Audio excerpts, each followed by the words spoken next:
Welcome to Stephenie's Notes. I'm Stephenie. Today we're going to look at Tone 2 in the 9 tones in Cantonese.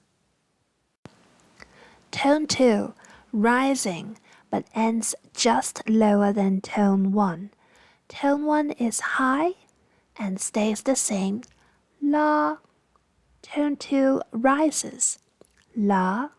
Notice that it ends just lower than Tone 1, la. Here are some examples. Hou, hou, meaning good. Ga1 Ga1, meaning quite good.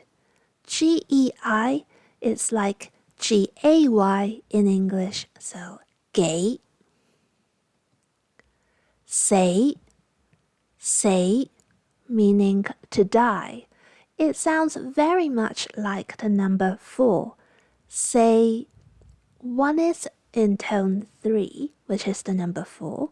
Say, to die is say, so it's in tone 2 with a rising tone. Did you hear the difference? Say, the number.